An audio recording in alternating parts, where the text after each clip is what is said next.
Well, here we are then. As we approach WrestleMania, it only really seems right to talk about Mr. WrestleMania. And I'll be honest with you, I'm not feeling too confident about this video. I'll explain why. The reason is, everyone knows that this guy is great. Most people have him down as at least one of their greatest of all time, if not the greatest of all time. So it's hard to find things to talk about and to break it down into just 5 categories, really. But at the same time, hopefully in this video I do a good job of trying to sum up at least why this man is indeed one of the greatest of all time. And I'm talking, of course, about the one and only Shawn Michaels.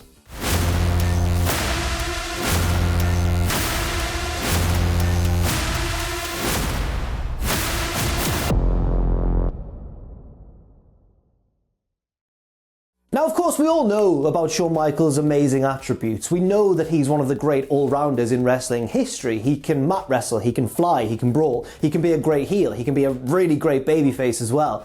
But what do you think of when you think of Shawn Michaels and what makes him so great? Well, for me, and I was trying to think of a word to sum this up, for me it's the way he reacts to everything, regardless of the situation. It's the way that he reacts quickly, and it's the way that he reacts appropriately for the situation, and in very entertaining fashion. So point number 1, and I think this is the most accurate word to try and describe what I've just said, it's his responsiveness. That sounds really boring. Why is this wrestler so great? He's really responsive, but bear with me, I'll explain. The most obvious thing when you think of Shawn Michaels and his responsiveness is obviously his selling. He's one of the greatest bumpers and sellers in all of wrestling history. I mean, just look at that match against Hulk Hogan at SummerSlam 2005. I'm just kidding, don't worry, we'll move briskly on from that and focus on the actual good stuff. Let's instead talk about one of his greatest selling performances of all time and the way in which he sells in his 5-star Hell in a Cell classic against The Undertaker at In Your House, Bad Blood. Everybody knows about this match. It is truly one of the most iconic matches in WWE history. Not only did it pioneer the Hell in a Cell stipulation, it also led to the debut of Kane right at the end when he ripped the door off its hinges. But people sometimes forget, because of all of these bells and whistles, that the match itself was pretty much a clinic in getting your ass kicked. Shawn is coming up against a 7-foot undead zombie who is stronger than him and bigger than him and is indestructible. So, I mean, he was going to have to sell a lot in this match. And sell Shawn did. I mean, he bumps differently off everything. He's getting thrown into the Hell in a Cell structure. He's mugging for the cameras when he falls into the chain link fence. He's doing it inside the ring. He's doing it outside the ring. One of my favourite moments is when he attacks the cameraman in desperation so that they unlock the cell and he can try and get away. But obviously it backfires. And it leads to one of the craziest moments, I think, of the entire match, which is full of crazy moments. This moment is the slingshot spot, or the catapult spot on the outside, where Taker has Michaels by the legs and he's about to launch him into the side of the cell. Look closely, right, on the floor. Shawn Michaels is preparing to blade before he's hit the cell wall. He's getting ready to blade now. And then Undertaker goes for it, launches him, and I believe it's either just before he jumps or in mid-air, Michaels quickly blades, and then as soon as he's hit the wall, the blood is already pouring. What? Who would think to do that? Also, why would you do that? It's really stupid and dangerous. Maybe it's just because he loves showing off. We know that Shawn Michaels loves to show off. It's very impressive indeed, and it does lead to the blood appearing quicker, I suppose. So, yeah, that's just one example, I suppose, but a really great example of just how damn amazing he is at reacting to situations, and even in this case, planning ahead to pull off something that makes it all look so much more natural and real. He can do it as a babyface as well. And for this example, I want to really focus in on, I think, a forgotten match in Shawn Michaels' incredible catalogue of amazing matches, because it's not a singles match. There's a lot of guys in the match. It's the 5-on-5 Team Austin versus Team Bischoff Survivor Series match from 2003. The stipulation here is that whichever team wins, their leader, Austin or Bischoff, becomes the general manager of Monday Night Raw, and of course, the deck is stacked against Shawn Michaels. His teammates all get eliminated, and it's 3-on-1, and he's not just facing any old heels, he's facing Christian, Chris Jericho, and Randy Orton. It's a totally different setup to the match against The Undertaker at Bad Blood. There, he was this Weasley, smaller heel that we really wanted to see get his ass kicked, and he was finally trapped inside of this structure with The Undertaker. In this instance, we are fully behind Shawn. We want Austin to keep being the GM of Raw. We want the fun to continue, but Shawn has to fight against insurmountable odds. And he absolutely thrives in this situation. Good luck to Owen editing this video and finding an image that's not of Shawn caked in his own blood, because we don't want to offend YouTube too much. But yeah, man, I mean, the way that he times his comebacks and the quickness of his comebacks, they are really snappy and instant. And I think that really does help in ramp up the drama for the crowd as he goes through one person. First he eliminates Christian out of nowhere with a big super kick. Then he gets Jericho a little while later on, and it's just down to him and Randall Keith. Ultimately, Shawn goes on to lose the match, but if you watch those eliminations back, the ones against Christian and Chris Jericho, the speed with which Michaels turns it around without sacrificing all of the damage that's been done to him is so exciting. And once again, it shows his incredible timing, his incredible responsiveness, there's that word again, because he knows the exact moment to kind of reverse his opponent, nail the super kick or whatever, and move on to the next person after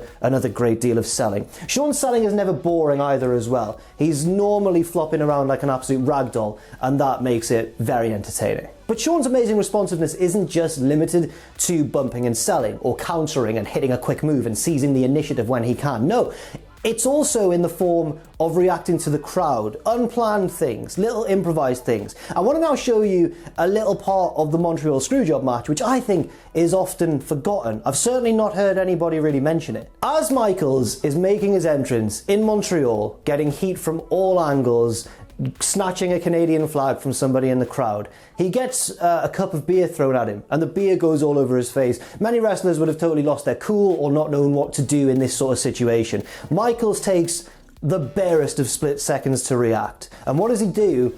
He doesn't let it faze him one little bit. He shakes the beer into his hair as if he's just flicking it away or washing his hair with it, almost like he's basking in the hatred all around him. That is somebody fully invested in their own heel character and fully committed to portraying this horrible, hateable man. And it's just a brilliant moment as well. It's moments like this that really give Michaels his characteristic charm, whether he's a heel who you really hate for his arrogance, or whether he's a face who you really enjoy because he's funny. And I think really that shines through the most in these sort of moments where he's thinking on the fly, doing stuff that's not necessarily planned, and basically showing us what a natural he is at this whole pro wrestling thing. So in summary, Michaels is an amazing, instinctive wrestler. But he's also innovative. Now, I didn't want to just label the second category innovation. I wanted to really focus in on a specific area where Michaels has really innovated wrestling throughout the years, and I don't think gets enough credit for doing so. People normally limit it to like one match where they're like, that was a really innovative match, but no,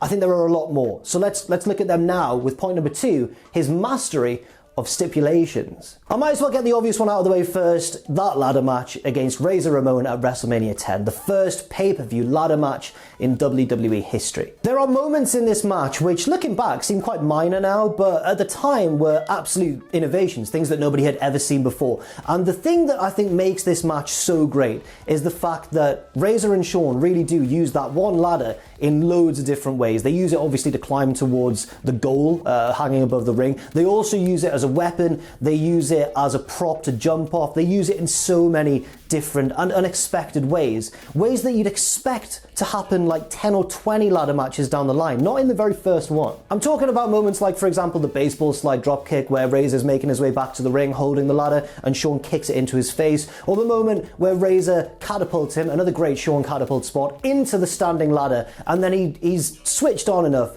to realise that it's falling back towards him and to sell slowly towards the ground and let it very cartoonishly kind of splat onto his prone body. Genius. And then of course, possibly the most famous of these innovative spots in the match, apart from the dive from the top of the ladder, but that's just a dive from the top of the ladder, it's still awesome. But I'm talking about the finish, where Shawn somehow, either by luck or by amazing skill, gets his foot caught in the ropes towards the end and kind of just manages to tangle himself further in it while selling as if he's trying to get free.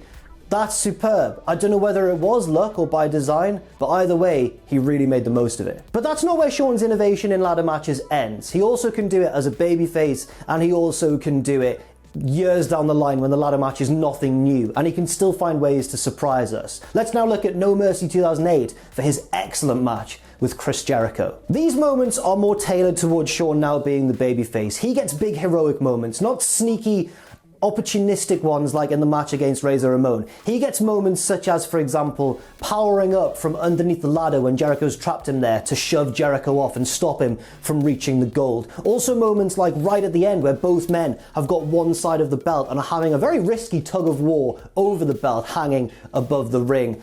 Yeah, I mean, I don't recall really seeing that done up until that ladder match at that point. And the fact that it was in a Michaels match, I don't think is any coincidence. But lest we forget, it's not just limited to ladder matches. Shawn Michaels has also had what I believe to be the greatest casket match of all time, the one against The Undertaker at the 1998 Royal Rumble. Yes, ultimately this would be the match that would injure Shawn and would cut, a big section out of the middle of his career, but at the same time, what a match it is. There are so many moments in this match, of course, but the one that is my favourite, I think, is Shawn's fearless, incredible, insanely accurate dive into the open casket onto The Undertaker.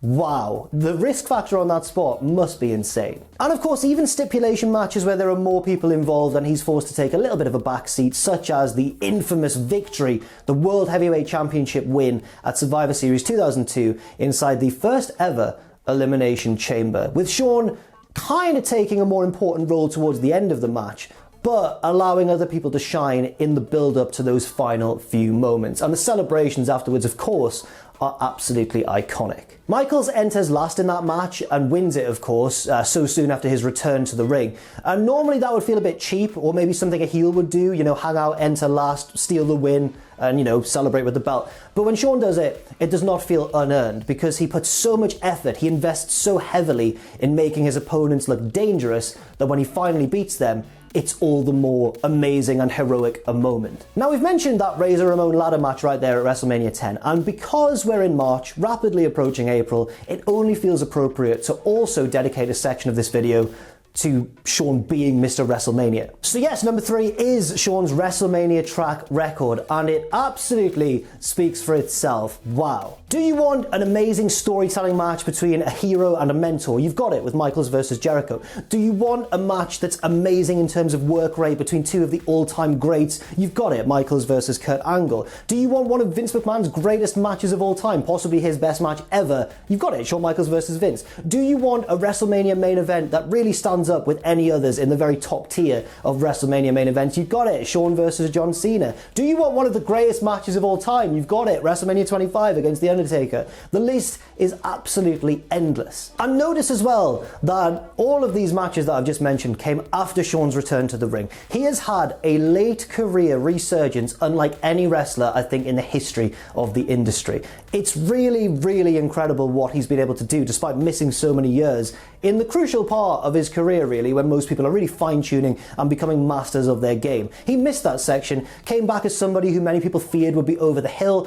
and proved everybody wrong without a shadow of a doubt for about a decade afterwards. There are also moments and matches in Shawn's WrestleMania run which aren't as universally beloved or aren't as universally recognized as great matches, but they are still iconic moments. Moments like going over an hour with Bret Hart at WrestleMania 12, or passing the torch to Steve Austin at WrestleMania 14 and getting dropped by Mike Tyson. These are moments that are, just fully cemented in WrestleMania history, and Shawn is a part of so many of them. Honestly, if Shawn had turned up at WrestleMania once a year and just put on these matches that he has been able to put on, he'd still be considered one of the greatest WrestleMania performers of all time. He doesn't need those linking storylines in between great moments, but he's got them, and they are some of the best feuds I can think of in that era. We're now going to move on to point number 4, his storytelling. Now, you might have realised that when I was listing Shawn's amazing WrestleMania matches and moments, I did leave off a big one, and that is, of course, WrestleMania 26, the rematch with The Undertaker, which goes down as maybe my favourite wrestling storyline of all time, certainly in my top 5, easily, without a shadow of a doubt. So I think it's fair that in talking about Shawn's storytelling ability, we really take a look at this angle, because, man, it's brilliant. First of all, the booking of it is amazing, and I don't know how much input, obviously, Michaels had in the storytelling and the twists and turns, but he still performed his role to the absolute best of his ability and really maximised the potential of that story. It all started, really, I think, at the 2007 Royal Rumble, where Shawn and Taker were the final two. They had one of the best closing sequences in Rumble history, and then Shawn was eliminated and didn't quite get the win. That led to them opening the 2008 Royal Rumble the following year and continuing the little rivalry that wasn't openly acknowledged really, but was lurking in the background for greater things to come. That all, of course, led to the amazing match at WrestleMania 25, many people's favourite match of all time, and then Shawn at the Slammy Awards gets up there and makes just an incredible speech and cuts an incredible promo. And Michaels isn't really known as an incredible promo guy. But this is something else. He gets up there and very reluctantly accepts the award for the match of the year, and he's like, yeah, me and Undertaker, we tore it down,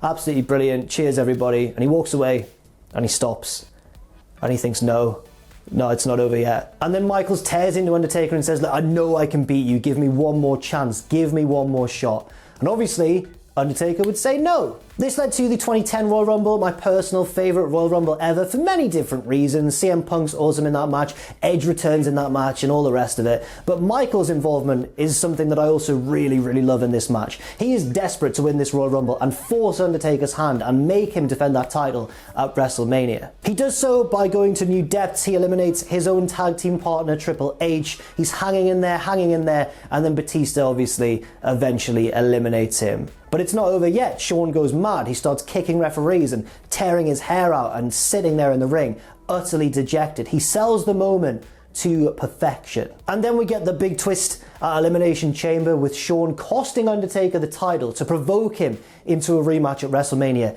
Amazing booking, especially the way he pops up through the chamber dressed like a bit of a cowboy dad, to be honest. Costs Undertaker the match against Jericho, someone that Shawn hates, by the way, but he doesn't care. He wants this rematch with Taker more than anything.